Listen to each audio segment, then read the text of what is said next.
Welcome to the deep dive. Today we're jumping into some really neat geometry. Yeah, focusing on a few key theorems from the material provided. Exactly. We've got the midpoint theorem, then its converse, and also something called the intercept theorem. All connected. Our mission really is to unpack these fairly quickly, see what they tell us about shapes, triangles, quadrilaterals, focusing on, midpoints and parallel lines. Right. They establish some very reliable rules in geometry. Certain conditions met, certain results follow. Always. Okay, let's get into the first one then, the midpoint theorem.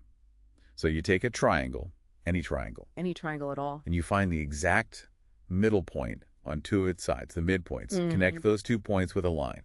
Now, the theorem states that line is always parallel to the third side. Always parallel.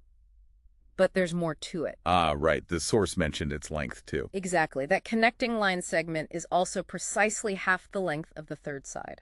Wow. Okay, so parallel and half the length just from connecting the middles. It's a powerful relationship. Position dictates direction and scale.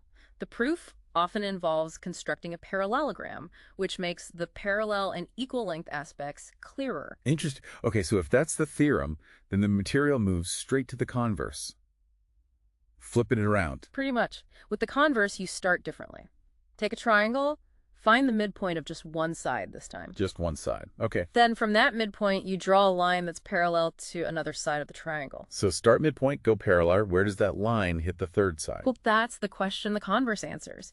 It Yeah. proves that line must intersect the third side exactly at its midpoint. Ah, I see. So if you start halfway and go parallel, you're guaranteed to end up halfway on the third side. Precisely. It's the logical inverse. One guarantees the other. Now, this is where I thought the connections got really cool. The equal intercept theorem.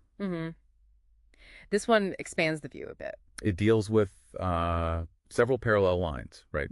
And a line cutting across them, a transversal. Correct.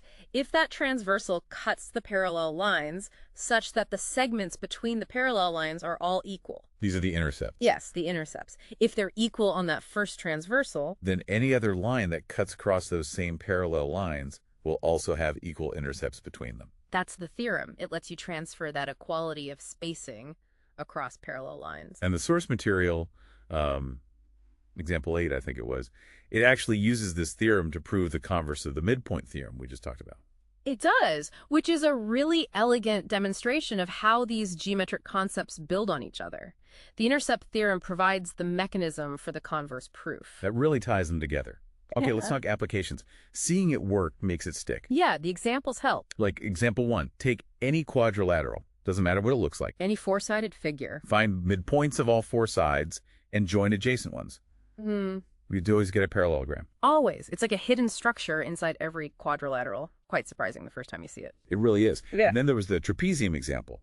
It's a quadrilateral with one pair of parallel sides. That's right, just one pair. If you connect the midpoints of the non-parallel sides, Yes, the slanting sides, typically. that connecting line is parallel to the two parallel sides, and its length.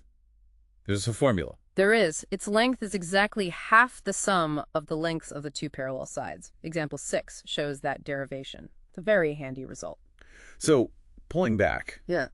why are these theorems important for you, the listener? What's the big picture? Well, they're fundamental tools. They give you shortcuts for proving things about shapes. Right. Instead of complex calculations, you can use these rules about midpoints and parallel lines to deduce properties. Exactly. They reveal predictable structures and relationships that might not be obvious at first glance.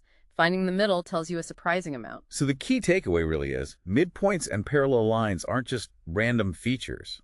They're like keys, unlocking geometric properties. Very much so. Simple conditions leading to quite profound and reliable outcomes. So maybe a final thought to leave you with.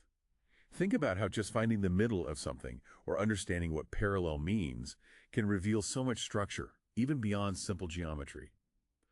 What other hidden connections might be out there, waiting to be found just by looking for the middle ground?